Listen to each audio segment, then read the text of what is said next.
Saat keluarga mengambil foto keluarga, Michael O'Hare diadopsi oleh keluarga ini dan hanya melihatnya saja. Pada titik ini, sang ibu mengajukan ide untuk memanggil Michael untuk berfoto dengannya. Michael. Dia buru-buru berdiri di barisan belakang, suara klik terdengar. Michael merasakan cinta keluarga. Pada saat ia berusia 16 tahun, Michael telah tumbuh begitu cepat sehingga tingginya mencapai 6 kaki dan beratnya 150 pon. Tubuhnya sangat berkembang tetapi otaknya tidak. Michael ditinggalkan oleh banyak keluarga. Anda sering mendengar tentang masalah mempertahankan atau melepaskan Anda. Anda langsung tahu bahwa Anda akan pergi. Popcorn yang ditinggalkan penonton adalah satu-satunya sumber makanannya. Jika Anda mengantuk, tidurlah di stadion. Baru setelah Michael bertemu keluarga ini. Suatu hari, dia mengenakan kemeja tipis dan keluar pada malam hujan. Keluarga Tuohy melihatnya. Tuan Sean bertanya kemana dia akan pergi. Rumah olahraga. Saat Anne melihat Michael kesepian, ia merasa kasihan padanya. Berputar. Dia tahu bahwa gym tutup. Jika dia meninggalkan Michael sendirian, dia pasti tidak akan sanggup menanggungnya malam ini. Kemarilah. Kemarilah. Michael melihat rumah besar keluarga Tuohy. Dia belum pernah melihat ruangan seperti ini. Juga tidak pernah bisa tidur di sofa. Namun saat Anne kembali, dia khawatir Michael telah mencuri barang. Jadi keesokan harinya, dia mempersiapkan mentalnya dan turun ke bawah. Michael tidak mencuri barang, tapi juga melipat spray. Merasa malu akan hal itu. Dia segera mengejar Mia Chael dan menyuruhnya menginap selama Thanksgiving. Sebelum makan enak seperti ini, dia hanya berani mengambil sedikit hidangan vegetarian. Dan pencurinya hanya menyembunyikan sepotong roti. Seluruh keluarga Tuohy sedang menonton TV. Michael duduk sendirian di meja makan, menikmati hidangan lezat. Melihat hal ini, Anne sangat tersentuh. Jadi dia mematikan TV dan mengatur semua makanan di atas meja. Ini seperti mengadakan pesta. Seluruh keluarga mengucapkan permohonan bersama-sama. Dua anak di rumah itu bahkan aktif menggandeng tangannya. Ini akan menjadi hari yang tak terlupakan bagi Michael. Setelah makan malam, Anne mengajak Michael berbelanja pakaian. Dia bilang dia punya satu, jadi Anne membawanya pulang. Saat Anne keluar dari mobil, Michael menghentikannya. Jangan keluar dari mobil. Ternyata Michael dulunya tinggal di daerah kumuh. Ia takut Nona Anne akan diganggu oleh para pemuda di sini. Ketika Michael mengetahui bahwa rumahnya telah disita, ibu kandungnya tidak tahu lagi di mana dia berada. Dia menangis lama sekali, dan ketika kembali ke mobil dia tidak mengucapkan sepatah kata pun. Anne menebak situasinya dan berinisiatif membawanya ke supermarket. Michael pilih saja set yang paling murah, katanya dia suka sekali dengan set itu. Anne mengerti jadi dia membelikannya untuknya. Sore harinya, Anne bertanya pada Michael apakah dia ingin tinggal bersama keluarganya. Saya tidak ingin pergi kemanapun. Mendengar itu Anne sangat senang. Dia membersihkan kamar untuk Michael. Michael mengatakan bahwa ini adalah sesuatu yang belum pernah dia miliki. Apakah tidak ada kamar? Tempat tidur. Anne kembali merasa emosional. Dia tidak bisa membayangkan apa yang dia alami. Dia memutuskan untuk memberi Michael keluarga yang sebenarnya. Jadi dia memanggil seluruh keluarga untuk meminta pendapat mereka. Tanyakan apakah Anda ingin menjadi anggota. Saya rasa saya sudah memilikinya. Anne segera membawa Michael untuk menjalani prosedur. Di sini Anne mengetahui masa lalu Michael. Penanggung jawab mengatakan bahwa ibu Michael adalah seorang pecandu alkohol. Semua anaknya diadopsi oleh daerah tersebut. Mengadopsi Michael tidak memerlukan persetujuannya. Tapi Anne tetap datang menemuinya. Ketika dia mengetahui bahwa Michael diadopsi, dia menangis. Maka Anne resmi menjadi ibu Michael. Suatu hari, Michael berkata ingin mengikuti tes SIM. Karena Anda tidak punya surat-surat. Permintaannya selalu sangat sederhana. Saat mengambil foto, Anne memanggil Michael untuk keluar dan berfoto bersamanya. Ia bahkan mencetak foto itu di kartu Natal. Adopsi ini menyebar dengan cepat.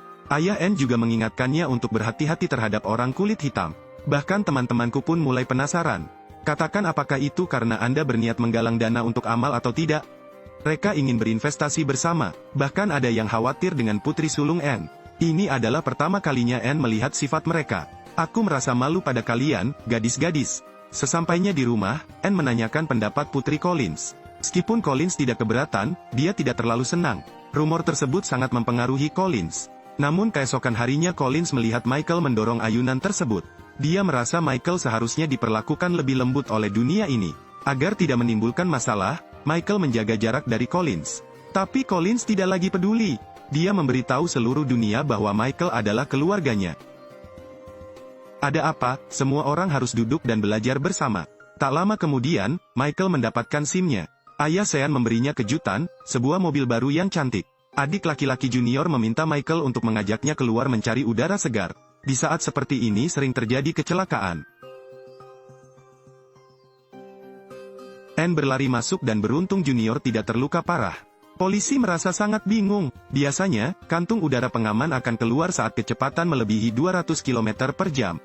Namun junior hanya mengalami goresan kecil, dan ini sungguh sebuah keajaiban. Namun tidak banyak keajaiban di dunia ini. Ketika Anne pergi untuk menghibur Michael, dia melihat lengannya berlumuran darah. Ternyata pada saat itu juga, Michael memblokir tabrakan dengan airbag, membiarkan dirinya menanggung semua kerusakan. Anne pergi memeriksakan Michael ke psikologis. Mengetahui bahwa rasa perlindungannya hampir mencapai nilai sempurna. Misalnya saja saat dia tidak mengizinkannya turun dari bus di daerah kumuh. Atau ketika terjadi kecelakaan lalu lintas. Dan dia adalah pemain rugby yang sangat bagus. Jadi Pak Sean meminta Michael untuk bergabung dengan tim sepak bola sekolah. Lihat Michael, dia bisa membawa 4 tas sendirian. Sang pelatih menilai Michael punya kualitas hebat. Namun begitu memasuki lapangan, bintang tersebut jatuh ke tanah. Karena Michael tidak tahu cara bermain rugby, dia tidak memukul lawannya, tapi memikulnya di pundaknya. Bola itu mengejutkannya selama setengah hari. Kemampuan ini berubah menjadi kelemahannya. Pelatih dengan marah memarahinya. Anne berdiri di luar dan melihat masalahnya. Ia menarik Michael pergi dan menyuruhnya untuk menganggap tim sepak bola sebagai keluarganya. Sekarang mereka membutuhkan Anda untuk melindungi mereka. Jangan biarkan lawan merusak pertahanan Anda. Ini ibu, ini adik laki-lakiku. Apakah kamu siap melindungi keluargamu, Michael? Saya siap. Pelatih tercengang, latihan macam apa ini? Michael menggunakan tindakan untuk membuktikannya. Dorongan seorang ibu mempunyai pengaruh yang besar.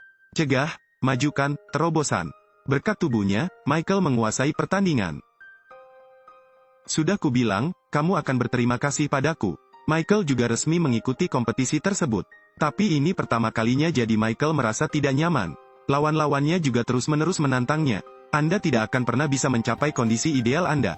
Skor semakin menjauh, dan pelatih tim lain pun mulai memberi isyarat. Anak-anak di lapangan berkelahi, orang tua di lapangan pun ikut berkelahi. Ya, itu kamu, diam. Atau aku akan membantumu diam. Tim lawan bangga dan sombong. Saat Michael terjatuh, mereka bahkan menendang topinya hingga lepas. Pelatih langsung bergegas keluar untuk berbicara dengan wasit. Namun karena tim lain lebih unggul, tim kami mendapat kartu kuning. Anak ini adalah rekan satu timku, kawan. Saya ingin melindunginya seperti saya melindungi anak saya sendiri. Tiba-tiba Michael teringat perkataan ibunya. Tim ini adalah keluargaku. Akhirnya, binatang yang tertidur itu kini telah terbangun. Pertandingan berikutnya, Michael seperti raksasa. Bergegas, bertabrakan, terus-menerus menerobos. Bahkan menggendong lawan dan melemparkannya ke lapangan. Sekali lagi dia mengendalikan pertandingan. Tim lawan tidak mencetak 1 poin pun. Di lapangan, pertandingan orang dewasa sudah menang atau kalah. Kamu pria berjanggut, lihat nomor 74? Itu anakku. Keesokan harinya, Junior membawa CD rekaman lomba ini dan mengirimkannya ke sekolah-sekolah. Saat mereka melihat kemampuan bertarung Michael, semua orang mendambakan memiliki murid ini. Pintunya akan diketuk oleh perwakilan sekolah. Kondisi yang mereka tawarkan semakin menarik. Banyak pilihan juga menjadi gangguan. Keluarga berharap Michael memilih Universitas Mississippi, karena itu adalah alma mater mereka. Michael mendengarkan nasihat orang tuanya, namun sehari sebelum mengisi formulir lamaran, penyelidik dari asosiasi olahraga tiba-tiba mencarinya. Ternyata Tuohi bukan sekedar pelajar, namun kini dia masih menjadi pemegang saham. Sejak awal mereka punya niat untuk mengembangkan bakat. Mereka sebenarnya mengadopsinya sejak awal. Kata-kata ini mempengaruhi Michael. Saat-saat nyaman sebelumnya ternyata disengaja. Michael marah, bertanya pada Anne apakah itu semua bohong kan? Anne hendak menjelaskan namun Michael tak mendengarkannya. Sejak hari itu Anne tidak dapat menemukan Michael. Ia menyesal tidak mengejarnya hari itu. Dan juga menyadari bahwa saya tidak peduli dengan pikirannya. Sekarang dia banyak menyalahkan dirinya sendiri. Saat ini, Michael kembali ke daerah kumuh, dan para pemuda mulai bermain trik. Jadi mereka terus bercanda dengan ibu dan saudara perempuannya. Meski lawan memegang pistol di tangannya, Michael tetap melawan.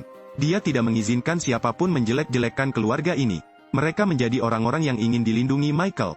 Saat Anne berkeliling mencari Michael. Michael, Mama. Baru kali ini Michael menelpon ibu Anne. Setelah menemukan Michael, Anne langsung meminta maaf padanya. Apakah Anda memilih Universitas Mississippi atau tidak?